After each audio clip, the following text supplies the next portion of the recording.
భువనేశ్వర్ నగరానికి బయట ఉన్న కొండల్లో ఉదయగిరి, ఖండగిరి అన్న పేర్లతో జంట పర్వతాలున్నాయి రోడ్డుకి ఇరుపక్కల. ఆ కొండల్లో గూడు కట్టుకొని ఉన్నాయి 2100 సంవత్సరాల నాటి గుహలు. అవి ఖరవేలుని కాలము నాటి జైన గుహలు. ఈ గుహలను కుమారి పర్వతమని పిలిచేవారు ఆ రోజుల్లో. ఖరవేలుడు క్రీస్తుపూర్వం 1వ శతాబ్దంలో కళింగ భూమిని అనగా నేటి ఒరిస్సా ప్రాంతం నేలిన జైన రాజు.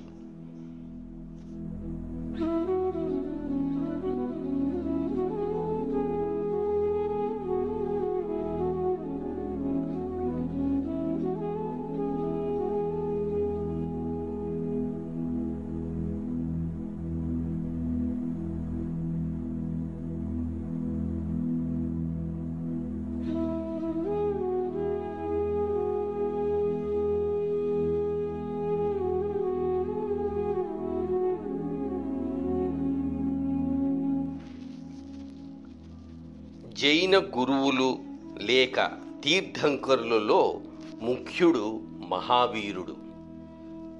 అతను గౌతముడిలాగానే క్షత్రియ వంశంలో జన్మించి వర్ధమానుడు అన్న పేరుతో పెరిగి 12 ఏళ్ళు ఘోర తపస్సు చేసి ప్రాపంచిక సుఖాలను విడచి మహావీరుడు అన్న పేరుతో ప్రసిద్ధి పొందాడు.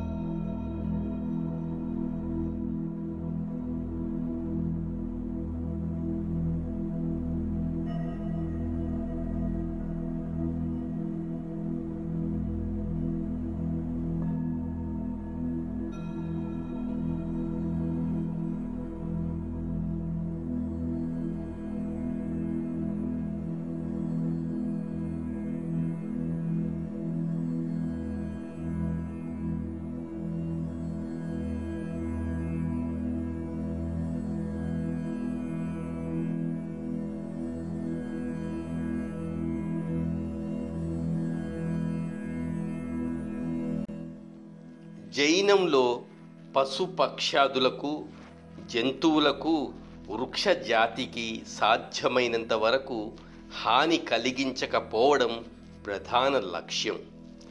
అహింస అన్నది వారికి పరమధర్మం.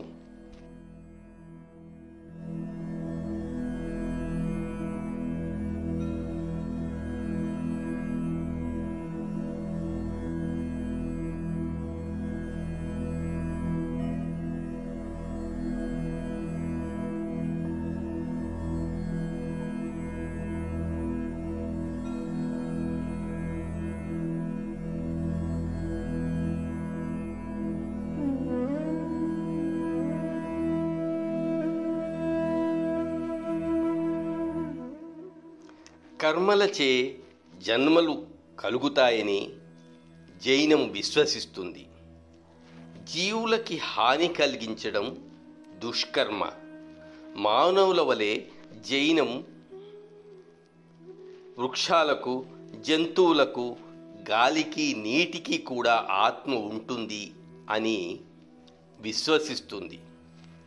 అటువంటి ఆలోచన సరళి ఉన్న జైనుల నివాస స్థలాలు ఇవి.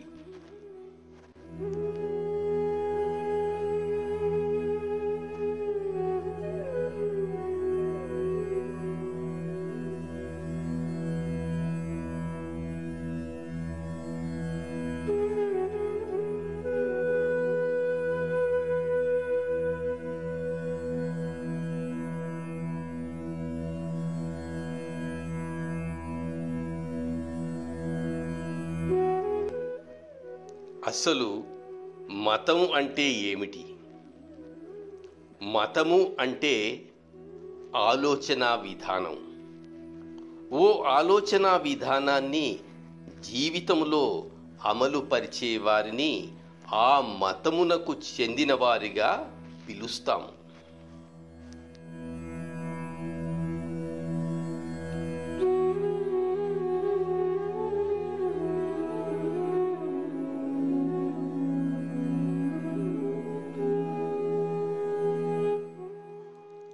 ఆనాడు వారు రాసిన శాసనాలు బ్రాహ్మీ లిపిలో ఉన్నాయి.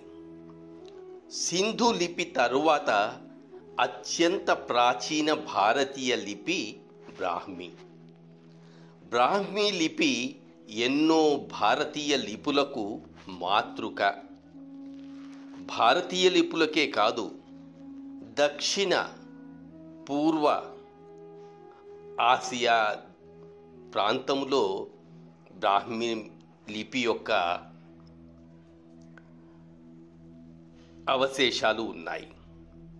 అశోకుని కాలంలో సంస్కృతాన్ని బ్రాహ్మీ లిపిలో రాసేవారు. తర్వాత బ్రాహ్మీ నుండి దేవనాగరి లిపి పుట్టింది. ఆపై సంస్కృతము దేవనాగరిలో రాయటం మొదలైంది.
చకారేశ్వరి 12 చేతులతో మనకు కనపడుతుంది ఈ గుహలో.